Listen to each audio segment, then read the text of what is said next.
from secondary and the topic is Holika Dahan. मेरा नाम कविश विश्वकर्मा है। मैं क्लास सेकेंडरी में पढ़ता हूँ। क्या आपको पता है कि हम होलिका दहन क्यों करते हैं? इसके पीछे क्या कहानी है? चलो मैं सुनाता हूँ आप सबको होलिका दहन की कहानी। मेरे को आशा है कि आप सबको यह कहानी बहुत पसंद आएगी। बहुत समय पहले की बात है, एक राक्षस हुआ करता था। उसका नाम हिरण्यकश्यप था। उसने घने जंगलों में ऊंचे ऊंचे पहाड़ों पर चढ़कर घोर तपस्या की। उसकी तपस्या से खुश होकर ब्रह्मा जी ने उसे वरदान दिया।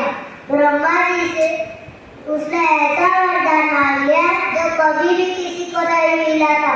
ब्रह्मा जी से उसे यह वरदान मिला कि ना वो दिन में मर सकता है, ना रात में, ना घर के भीतर, ना घर के बाहर, ना नर से, ना पशु से, ना जमीन पे, ना आकाश में। यह वरदान पाते ही वो बहुत बलवान हो गया और अपने राज्य में सबको कहने लगा कि मैं हूँ तुम्हारा भगवान, तुम सब मेरी पूजा करोगे। और जो लोग विष्णु भगवान की पूजा करते बहुत अत्याचार करता था। खुद को भगवान मनवाने के लिए दूसरों को कष्ट पहुंचाता था। एक दिन राक्षस राजगुरु प्रहलाद है हमारी इस कहानी का हीरो। उसे दरबार में लेकर आए। हिरण्यकश्यप ने प्रहलाद से पूछा कि बताओ तुम्हें क्या सिखाया जा रहा है? तुम क्या जानते हो जीवन के बारे में? प्रहलाद विष्णु भगवान का नाम गान करने लगा। ओम नमो भगवते वासुदेवाय नमः। ओम नमो भगवते वासुदेवाय नमः। यह सुनते ही हिरण्यकश्यप बहुत क्रोधित हो गया। उसने उसी समय प्रहलाद को मृत्युदंड दे दिया। हिरण्यकश्यप यह सोचने लगा कि पूरा राज्य मेरी पूजा करता है, मुझे भगवान मानता है, और मेरी खुद की संतान मेरा पुत्र प्रहलाद मेरे दुश्मन को चले विष्णु की पूजा करता है, उसका नाम जाप करता है। हमने इसी क्रोध और अहंकार की वजह से हिरण्यकश्यप ने प्रहलाद को कई बार मारने की योजनाएं बनाई, पर भक्त प्रहलाद हर बार जीवित बच जाता। एक बार हिरण्यकश्यप ने प्रहलाद को जंगली हाथी के पास छोड़ दिया। वो जंगली हाथी गुस्से में दौड़ता हुआ आया प्रहलाद की तरफ और उसने प्रहलाद को देखते ही अचानक से शांत हो गया और अपनी सूंड हिलाकर प्रहलाद के साथ खेलने लगा। दूसरी बार हिरण्यकश्यप ने प्रहलाद को पहाड़ पे से धक्का दे दिया। स्वयं विष्णु भगवान प्रहलाद को अपने गोद में उठाकर बचाने आए। हिरण्यकश्यप के पास अभी एक ही उपाय बचा था। वो अपने बहन होलिका के पास गए। जी हाँ, वही होलिका दहन वाली। होलिका को यह वरदान था कि अग्नि उसे नहीं जला सकती, वो आग से भी लड़ सकती थी।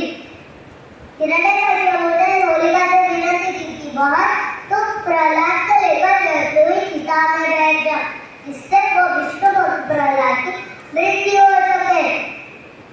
हो सके। और एक बार फिर से पूरा राजा मुझे भगवान मानने लगे। अपने भैया की हालत देखकर होलिका ने हाँ कर दी। फिर क्या, हिरण्यकश्यप ने बड़ी बड़ी लकड़ियों का ढेर लगाकर चिता तैयार करवाई और होलिका उसमें प्रहलाद को लेकर बैठ गए। हिरण्यकश्यप ने अपने सैनिकों को आदेश देकर चिता में आग लगवा दी। चिता बर्बाद जलने लगी। वैसे बचाओ बचाओ की चीखें सुनाई देने लगी, परंतु वो किसी बच्चे की नहीं थी। प्रहलाद जी ने स्वयं होलिका की दी। भैया बचाओ, मैं जल रही हूँ, मैं जल रही। होलिका चिल्लाने लगी। विवश हिरण्यकश्यप कुछ नहीं कर पाए और देखते ही देखते होलिका जलकर राख हो गई और एक बार फिर से हमारा हीरो भक्त प्रहलाद जीवित बच गया। क्रोधित हिरण्यकश्यप ने प्रहलाद से कहा कि तेरा विष्णु हर जगह है, उसे स्तंभ में भी होना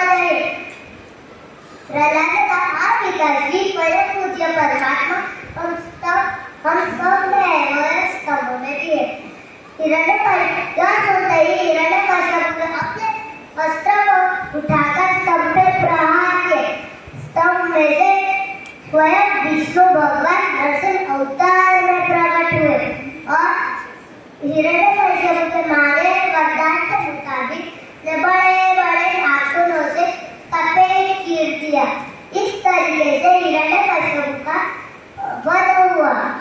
हमें इस कहानी से यह सीख मिलती है कि बुराई कितनी भी शक्तिशाली उसका अंत निश्चित है, अच्छाई की जीत होती है। हम सभी प्रतिज्ञा लेते हैं कि हर होलिका दहन पर अपनी बुराइयों को जलाकर राख कर देंगे और अच्छाई की राह